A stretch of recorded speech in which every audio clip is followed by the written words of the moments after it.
வணக்கம் நண்பர்களே, முக்கிய செய்திகளை இந்த பதிவில் பார்க்க போறோம். திமுகவுடைய எம்எல்ஏவும் முன்னாள் இந்து சமய அறநிலையத்துறை அமைச்சருமான சேகர் பாபு அவர்கள் சமீபத்தில் பேசின ஒரு விஷயம் பெரிய டிபேட்டா மாறி இருக்கு. என்ன சொல்லியிருக்காருன்னா, முருகப்பெருமானுக்கு வாக்களிக்கக்கூடிய உரிமை இருந்தால், முருகப்பெருமான் ஓட்டு போடக்கூடிய உரிமை அவருக்கு இருந்துச்சுன்னா டெஃபினட்டா திமுக செய்த பணிகளுக்காக திமுகவுக்கு உதயசூரியனுக்கு தான் ஓட்டு போட்டிருப்பாரு முருகன் அப்படின்னு சொல்லிட்டு பேசியிருக்காரு. உடனே கமெண்ட் செக்ஷன்ல முருகப்பெருமானுடைய 6 படை வீடுகளில் ஒன்றாக இருக்கக்கூடிய திருப்பரங்குன்றத்தில் கார்த்திகை அன்னைக்கு மலை உச்சியில் இருக்கக்கூடிய தீபத்தூண்ல தீபம் ஏற்றுங்க அப்படின்னு கோர்ட்டு சொன்ன பிறகும் அதை ஏற்ற விடாமல் தடுத்துச்சு திமுக அரசு. ஏற்ற போகிற நேரத்தில் 144 தடை உத்தரவெல்லாம் பிறப்பிச்சு அதை தடுத்துச்சு. அந்த திமுகவுக்கு முருகப்பெருமான் ஓட்டு போடுவாரா? முருக பக்தர்களே ஓட்டு போட மாட்டாங்க இனி எந்த காலத்துக்கும் அப்படின்னு சொல்லிட்டு கமெண்ட் செக்ஷனில் நிறைய பேர் ஃபீட்பேக் கொடுக்குறாங்க. இது ஒன்று.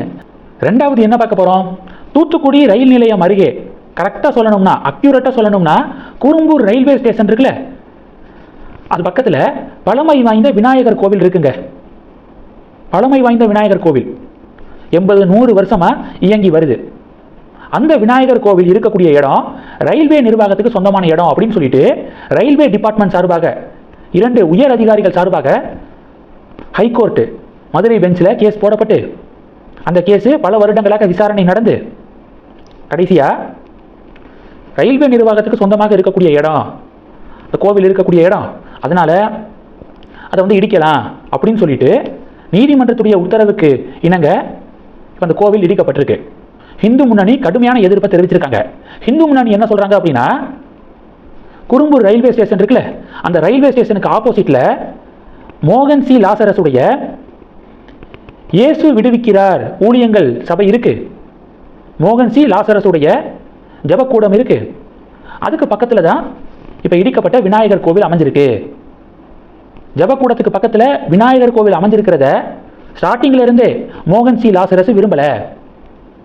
மோகன் சி லாசரஸுடைய உத்தரவுக்கிணங்க மதுரை ரயில்வே கோட்டை உயர் பதவியில் இருக்கக்கூடிய 2 அதிகாரிகள், இந்த அதிகாரிகள் சார்பாக கோர்ட்டில் கேஸ் போடப்பட்டிருக்கு. இந்த கேஸில் தான் நீதிமன்றம் இடிக்கலாம் அப்படின்னு சொல்லி அந்த கோவில் இடிக்கப்பட்டிருக்கு. அந்த 2 உயர் பதவி அதிகாரிகளும், மதுரை ரயில்வே கோட்டம் கீழே இருக்கக்கூடிய அந்த 2 உயர் பதவி அதிகாரிகளும் வாரம் மோகன் சி லாசரஸுடைய ஜபக்கூடத்துக்கு அவங்க போவாங்க. இப்போ இதுல இருந்து என்ன தெரியுது, இதன் பின்னணியில் மோகன் சி லாசரஸ் தான் இருக்காரு. ஹைகோர்ட்டு இப்படி சொல்லிட்டாங்க. இப்போ நாங்கள் சுப்ரீம் கோர்ட்டுக்கு போவோம். டெஃபினட்டா சுதந்திரத்துக்கு முன்னாடி 1947க்கு முன்னாடி வழிபாட்டு தலங்கள் இருக்குல்ல, இருந்துச்சுல, அந்த வழிபாட்டு தலங்களை எதுவும் பண்ணக்கூடாது, அது ரயில்வே இடத்துல இருந்தாலும் அது மேலே கை வைக்கக்கூடாது அப்படின்னு சொல்லிட்டு நீதிமன்றத்துடைய தீர்ப்புகளே இருக்கு. எக்மோர் ரயில்வே ஸ்டேஷன் வளாகத்தில் பாருங்க மாதா கோவில் இருக்கு. கோயம்புத்தூர் ரயில்வே ஸ்டேஷன் பக்கத்தில் பள்ளிவாசல் இருக்கு, அங்கே தொழுகை நடக்குது. அது மாதிரி தானே இந்த குறும்பூர் ரயில்வே ஸ்டேஷன் பக்கத்தில் விநாயகர் கோவில், சின்ன கோவில்.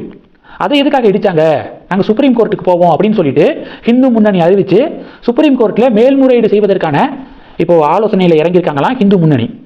இந்து முன்னணியுடைய இந்த குற்றச்சாட்டுகளுக்கு மோகன் சி லாசரஸுடைய தரப்பு என்ன விளக்கம் கொடுத்துருக்காங்க தெரியுமா? ரயில்வே நிர்வாகத்துக்கும் அவங்களுக்கும் இடையே நடக்கக்கூடிய ஒரு தனிப்பட்ட நில பிரச்சனை இது, இதில் சம்பந்தமே இல்லாமல் பக்கத்தில் இருக்கோம் அப்படிங்கிறதுக்காக எங்களை இழுக்கிறது தப்பு, எங்கள் பேரையும் நாங்கள் தான் இதுக்கெல்லாம் காரணம் அப்படிங்கிற மாதிரி ஜோடிக்கிறது தப்பு அப்படின்னு சொல்லிட்டு மோகன் சி லாசரஸ் தரப்பு விளக்கம் கொடுத்துருக்காங்க. இப்போ இந்த விவகாரம் பரபரப்பை ஏற்படுத்தியிருக்கு. சுப்ரீம் கோர்ட்டுக்கு இந்த கேஸு கூடிய விரைவாக போக இருக்கு. சுப்ரீம் கோர்ட்டு என்ன சொல்றாங்க அப்படிங்கிறத பொறுத்திருந்து பார்க்கலாம். இது 2. 3வது என்ன பார்க்க போறோம், சிஎம் விஜய அண்ணாமலை அவர்கள் கூடிய விரைவாக சந்திக்க இருக்காராம், நேரடியாக சந்திக்க இருக்காராம். 2 காரணம் சொல்றாங்க. முதல் காரணம், சமீபத்தில் பி த லீடர்ஸ் இயக்கம் தமிழ்நாடு முழுவதும் கள ஆய்வு மேற்கொண்டு பேருந்து நிலையம், கல்வி நிலையம், மத வழிபாட்டு தலம், இந்த ஸ்பாட்ல இருந்து 500 மீட்டருக்குள்ள இன்றும் இயங்கக்கூடிய மதுபான கடைகள் என்னென்ன அப்படிங்கிறத ஒரு லிஸ்ட் எடுத்து அட்ரஸோட அண்ணாமலை ஷேர் பண்ணியிருந்தாரு.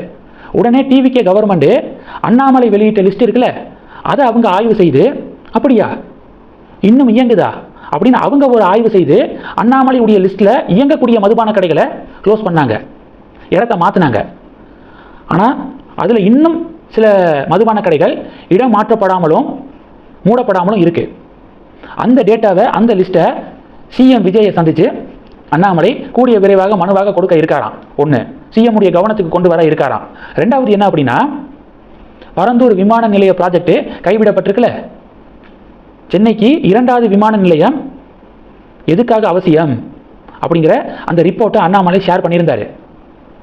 இந்த 2வது விமான நிலைய ப்ராஜெக்ட் தொடர்பாக சிஎம் விஜயை சந்திச்சு விரைவுபடுத்துங்க, பரந்தூர் வேண்டாம்னா அதுக்கு ஆல்டர்னேட்டிவ் பிளேஸை உடனே செலக்ட் பண்ணுங்க, நேரத்தை வேஸ்ட் ஆக்கிறாதீங்க, இப்போ ஆரம்பித்தாதான் சில வருடங்களில் அந்த 2வது விமான நிலைய ப்ராஜெக்ட் பயன்பாட்டுக்கு வரும். இப்போ லூஸ் விட்டிங்கன்னா 10-15 வருஷம் டிலே ஆயிரும், தமிழ்நாடு பல மாநிலங்கள் முந்திரும் அப்படிங்கிற இந்த இன்ஃபர்மேஷன் எல்லாத்தையும் சிஎம் விஜயை சந்தித்து சிஎம் விஜய்க்கு ஒரு அழுத்தம் கொடுக்குற மாதிரி நேரடியாக சந்தித்து மனுவாக கொடுக்க இருக்காராம். கூடிய விரைவாக சிஎம் விஜயுடனான சந்திப்பு நடக்க இருக்கு. இந்த செய்திகள் எல்லாத்தையும் பற்றி உங்களுடைய பார்வைகளை மறக்காமல் கமெண்ட் பண்ணுங்க. தொடர்ந்து கணக்கில் இருங்க. அடுத்தடுத்து நிறையா பதிவுகளை பார்க்க போகிறோம். நன்றி. ஜெய் ஹிந்த்.